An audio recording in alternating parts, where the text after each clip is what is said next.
Gostaria de uma direção assim, se desse. Veja bem, tudo começa com uma boa comunicação, não é? E assim, quando os pais perderam a autoridade, é um terreno que eles vão ter que aprender a reconquistar com equilíbrio, porque sabendo que isso vai ser um processo, não é? E a chave sempre de você exercer a autoridade, eu penso assim, a autoridade, você não tem que ficar mantendo constantemente um pulso firme. A gente lidera por amor e confiança, mas tem momentos que você tem que ser firme. Tem momentos que você tem que ser, você não pode negociar. Fazer a bênção. Aí isso vai ser um processo, não é? Porque a gente, na verdade, a gente teria que fazer um diagnóstico de ver assim, em que nível que essa autoridade foi perdida, em relação ao quê, até para a gente dar um diagnóstico assim mais específico, não é? Mas sempre é possível você reaver, os pais reaverem a autoridade, não é? Às vezes vai ter que ter uma mudança de hábitos nesse sentido, mas sempre evitando, vamos dizer, ir para o outro extremo. Ao perder a autoridade, agora vai ser só na base da paulada, entende? Não é por aí. Vai ter que ser firme, tem que responsabilizar. A melhor coisa é isso, é você responsabilizar a pessoa. Você fez, você arca com as consequências. Você prometeu, como mãe quer fazer alguma coisa, você vai cumprir o que você prometeu. Entende? Se você falou que ia ter uma disciplina, vai ter uma disciplina. Sua palavra tem que ter valor. E espiritualmente falando, não seria importante os pais conhecerem que erraram e conversar com os filhos nessa questão? Num sentido assim, eu falei... se os pais cometeram algum erro grave, eles precisam de pedir perdão para a família. Por exemplo, quando um pai adultera, por exemplo, é importante esse pai pedir perdão para os filhos? Lógico. Eu acho que até essa questão do perdão vai trazer autoridade na vida dos pais a partir do momento, aquilo que eles forem tentar então passar para os filhos, né? Eles seriam vistos como alguém assim que se estarão cobrando deles como filhos. Eles são pessoas que enfrentam seus erros e confessam que erraram e estão dispostos a mudar. Os filhos têm essa visão também, esperam isso. Isso é importante auxiliar nessa maturidade. Porque talvez o aspecto que mais pega aqui é a questão da confiança. Isso. Confiança, gente, não cai de paraquedas no relacionamento. É difícil de ser construído e é muito fácil de ser perdido. Então, se dependendo do cheque sem fundo que o pai ou a mãe deu, um adultério, olha, encerrou a conta bancária emocional, perdeu a confiança. Agora, para você reconstruir isso, é com muita integridade, é com humildade e integridade. Isso pode ser recuperado, mas não vai ser do dia para a noite.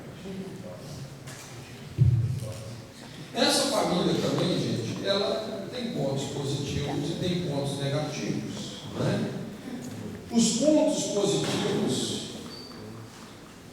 da pessoa protetora é que você expressa o seu amor falando com seus filhos, você é um bom ouvinte, você é muito leal, mas os pontos negativos,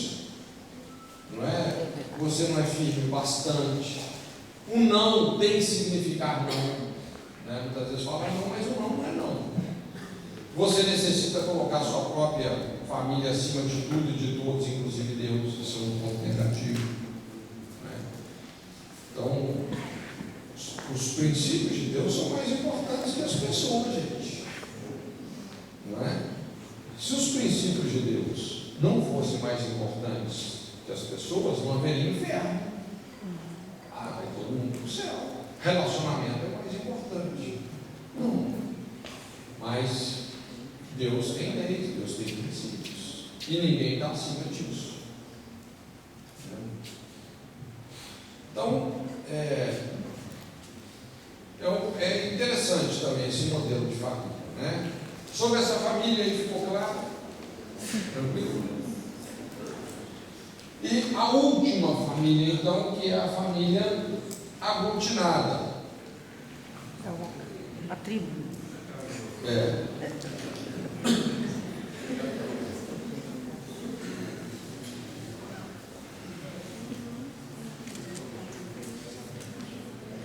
Quando você olha para essa família aglutinada, é uma casa também diferente de todas, porque essa casa nem paredes tem, não é? Está todo mundo ali bem juntinho, não é? E a gente percebe assim que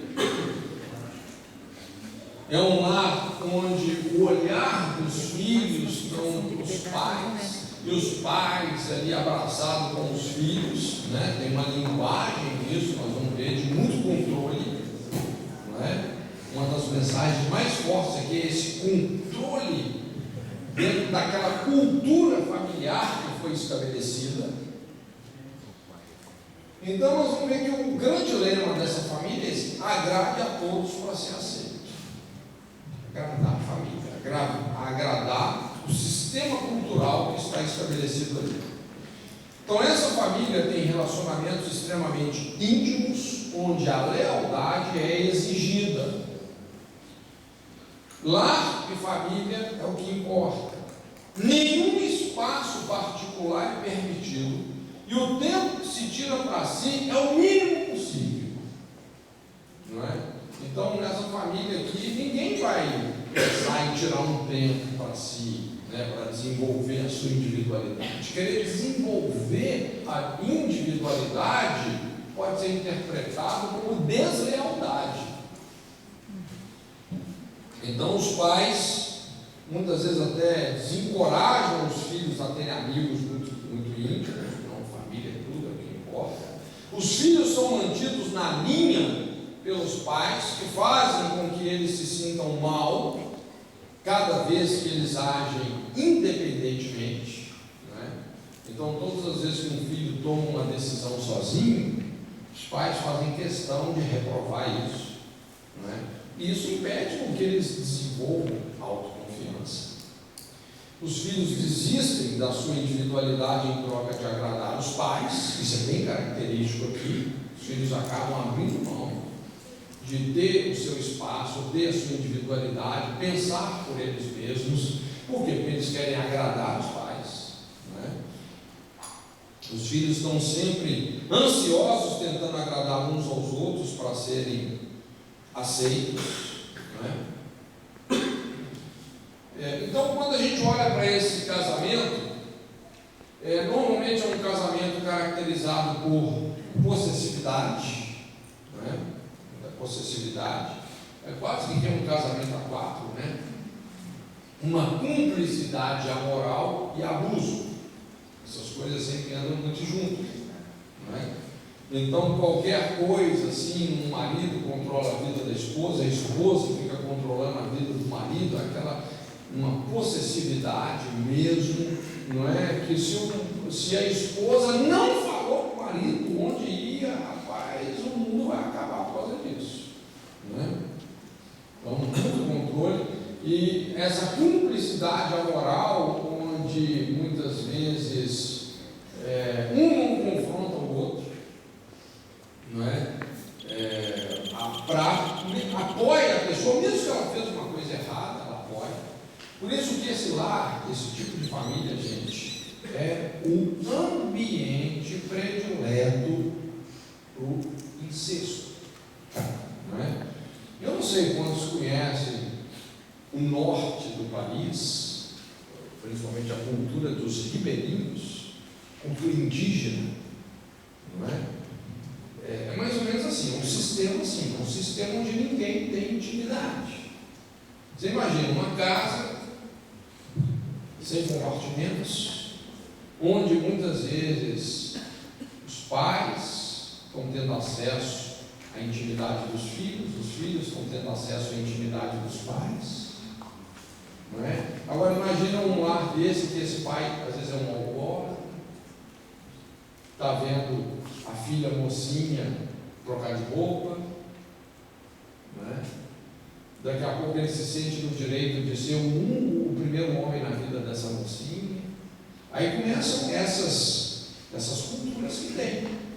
Já ouviu a lenda do boto? Já ouviu falar sobre a lenda do boto?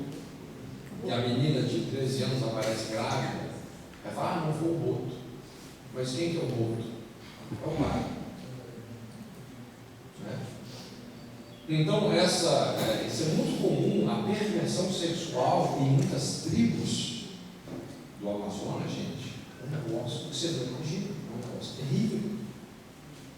É essa coisa que não tem privacidade, né? Vem dessa ausência de privacidade emocional, privacidade moral, física, né? Em todos os sentidos. Então, isso acaba gerando realmente muito abuso, né?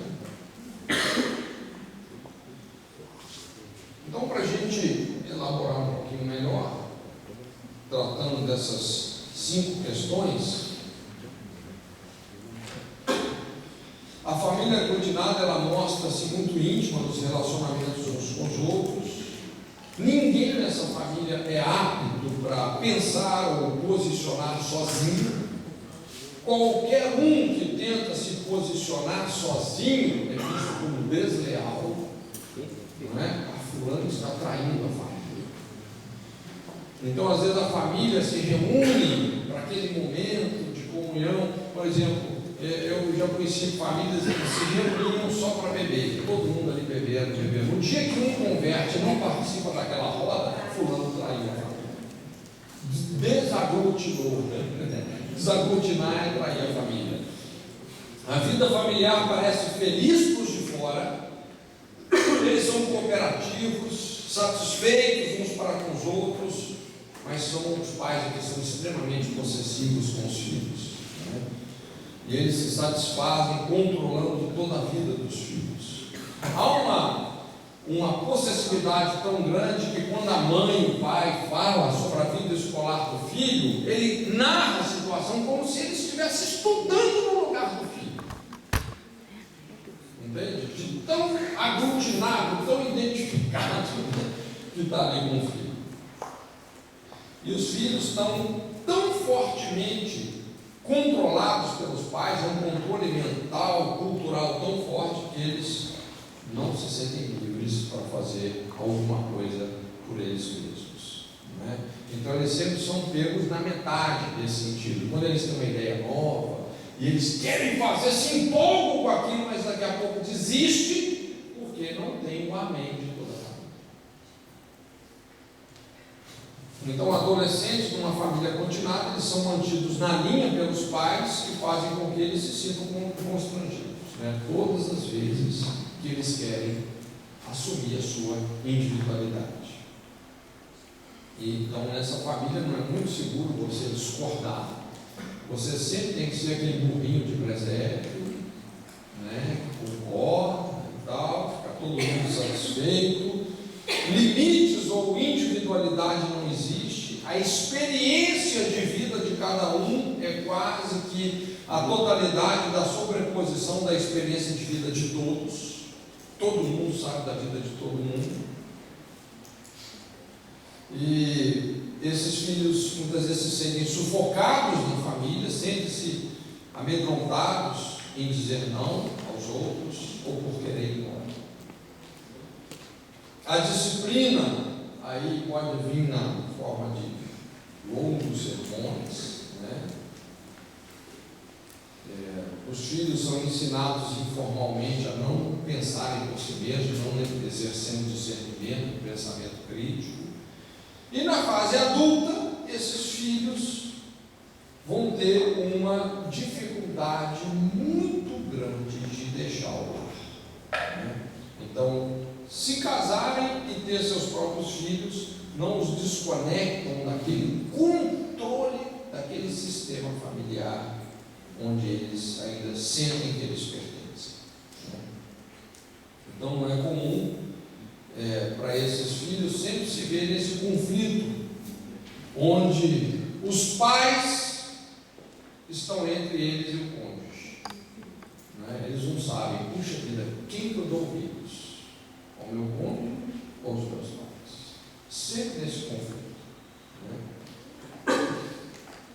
Às vezes, quando eles se casam, esses pais vão fazer um puxadinho ali mesmo, eles vão morar por ali mesmo e vão tentar aglutinar o cônjuge do filho, né? Para se tornando assim uma grande tribo.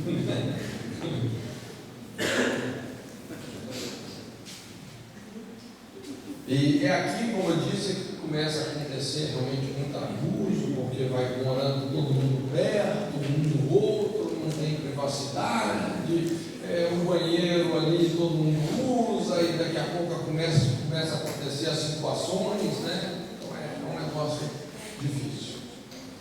Essa é a família aglutinada. Algumas dicas aqui como melhorar os seus limites pessoais e aumentar a sua individualidade. Então, uma pessoa que tem dificuldade em estabelecer limites, são as regras, tem algumas dicas, né? Permita que os membros da sua família manifestem as suas opiniões. Importante isso. Você abrir espaço para a pessoa expressar o que ela pensa, né? Isso é um bom exercício de liderança, né? Muito melhor você ter um liderado que realmente ele é honesto e fala com você o que pensa, ainda que ele esteja discordando com você, do que um liderado que ele só fala o que você quer ouvir.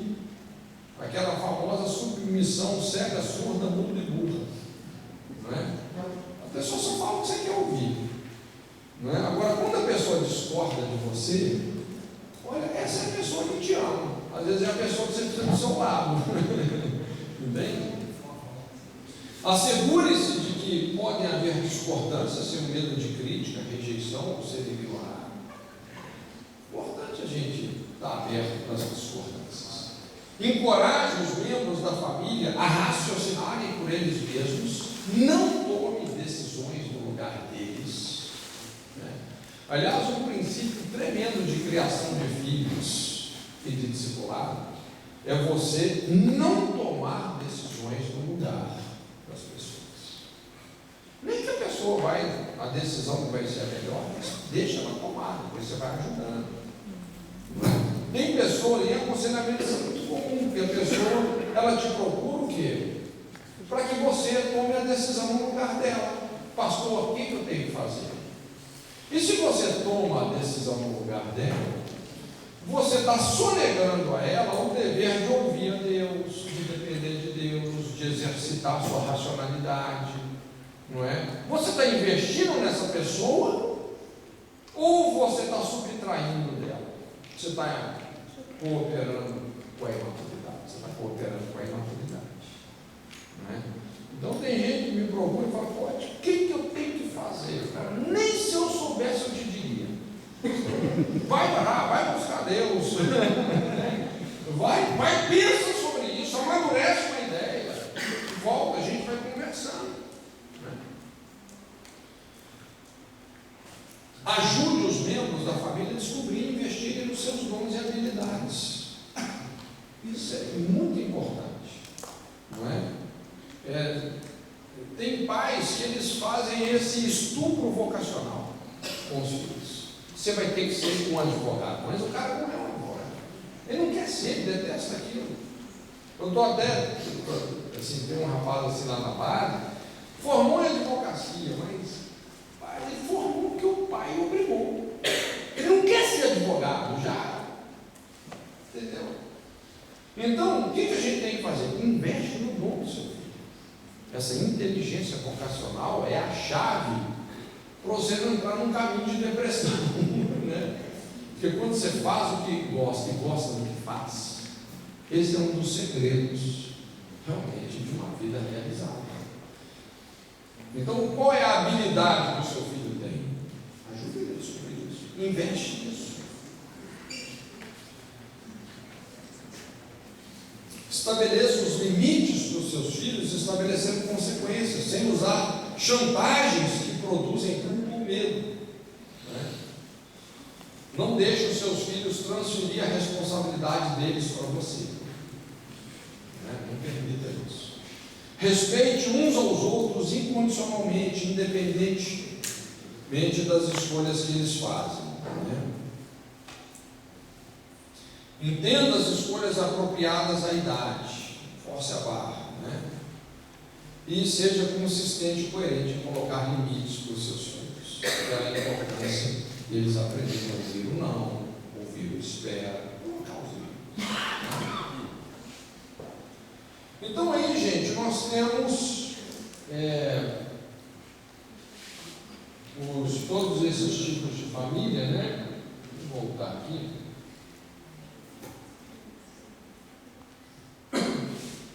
São 5 tipos de família. Como eu disse, acabam se tornando, isso pode desenvolver numa perspectiva macro-social, não é? Não seria difícil hoje a gente observar nações que se encaixam nesses tipos de família, não é verdade? Família caótica é a América, família de regras, Coreia do Norte, né? Família de vínculos, brasileira. Eu acho que o brasileiro está mais para protetora, viu? Não sei não. Família de aglutinada, família aglutinada, alguns países africanos, tudo aglutinado, a região amazônica, né? Famílias de vínculos ali, talvez a Nova Zelândia, né? Então, é interessante como isso pode desenvolver em perspectivas macrosociais, em igrejas. Você olha para aqui, você vai ver tipos de igrejas também. Então, quando a gente tem esse discernimento, é lógico que ninguém talvez vai se encaixar exatamente nesse tipo de família, porque a nossa família acaba sendo o quê? Uma certa mistura disso daí. Não é? Pode ser que tenha algumas famílias que são mais características, né? Mas normalmente acaba sendo uma mistura. Então, tendo identificado alguns possíveis sistemas familiares, é importante a gente pensar como isso pode influenciar o nosso casamento. Então, qual seria uma pergunta muito importante de ser levantada? De que tipo de família o seu cônjuge veio? Talvez você já entendeu o tipo de família que você veio, mas você já entendeu o tipo de família que o seu cônjuge veio? Quantos conseguem identificar o tipo de família que o seu cônjuge veio?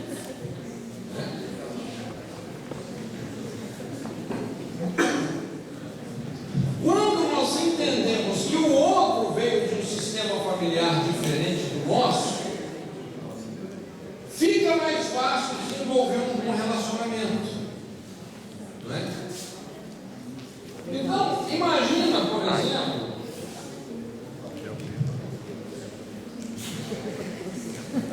deixa eu voltar. Imagina uma pessoa que veio de uma família caótica e se casou com uma pessoa que veio de uma família aglutinada. E você sabe que isso, por que isso acontece muito?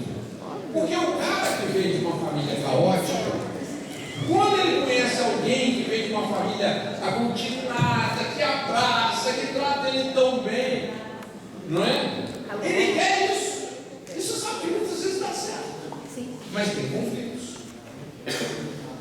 Não é? Por exemplo, é muito comum você ver suíço casado com baiana. Verdade. Eu tenho várias amigas baianas que casaram com suíços.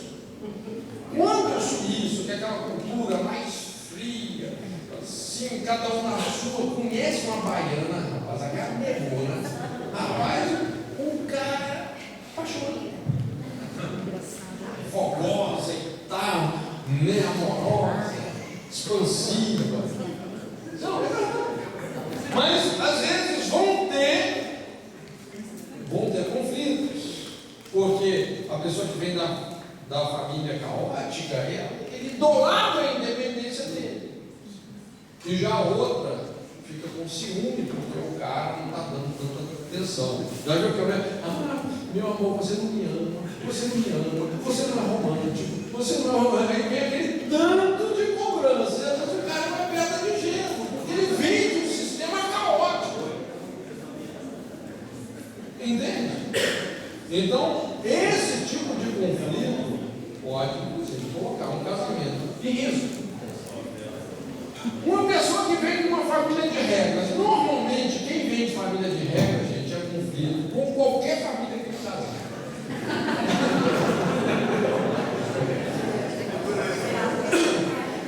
Então, assim, você aguentar um sargento pagando na sua orelha,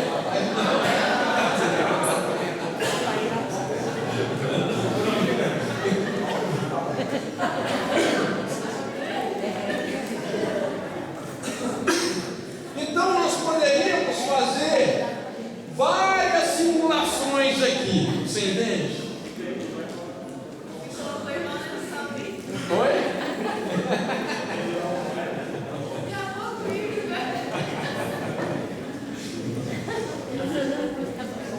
Sim. Eu sou um dos mais velhos aqui, né? Mas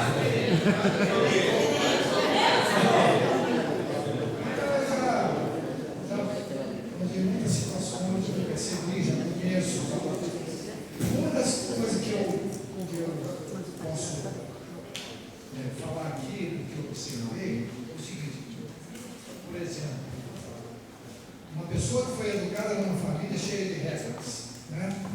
Ou pode ser em outras. Ele pode reagir de tal maneira que na vida dele, no casamento dele, ele vai querer fazer o oposto. Entendeu o que eu quero dizer? É uma reação àquele tipo de família que ele ficou preso. Então ele reage ao contrário. Muito bem colocado, né? Concorda comigo? Concordo. Já é uma versão, né? Já vi isso. A geração hippie foi isso, foi contra a ditadura dos pais, né? Nem sempre. Olha. Não tem regras. A verdade é essa, cada caso é um caso. Pode acontecer, pode acontecer. Agora, qual que é o mais importante então, gente?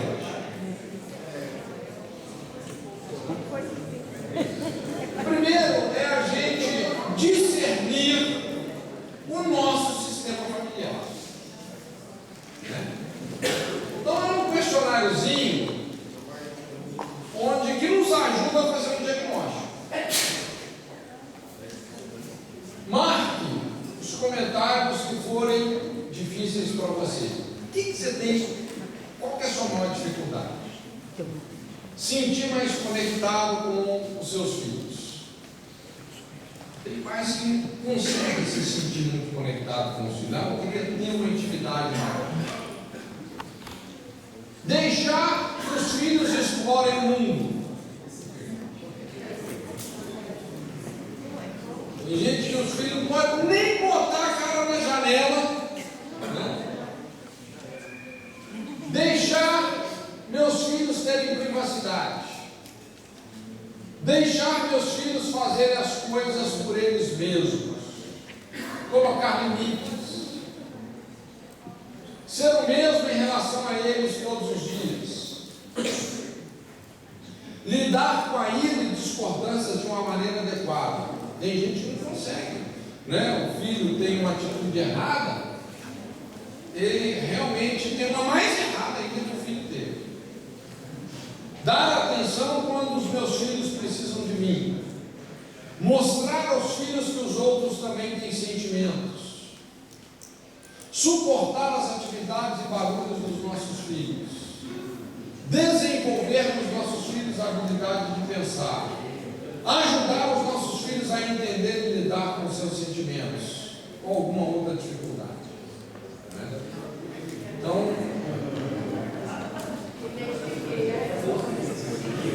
o ideal é que você marque só duas, uma ou duas.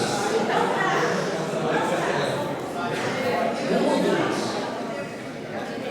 E essa uma ou duas dificuldades, obedecendo a dica que o pastor deu, você vai tirar essa semana só para trabalhar nessas dificuldades. Você vai dar depois a cópia, pastor? Agora é a mesma uma lista. Depois me dá cópia dessa lista. Só que lá em cima está escrito: eu acho que a maior dificuldade do meu parceiro na criação dos filhos é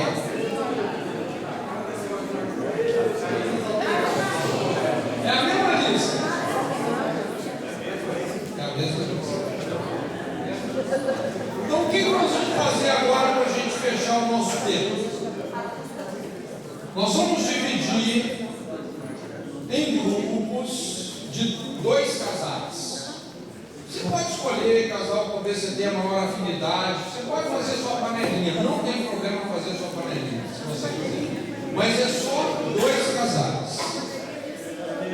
E vocês vão compartilhar isso. Cada um vai compartilhar qual é a sua maior dificuldade, qual que é o seu sistema familiar. Vocês vão orar uns pelos outros.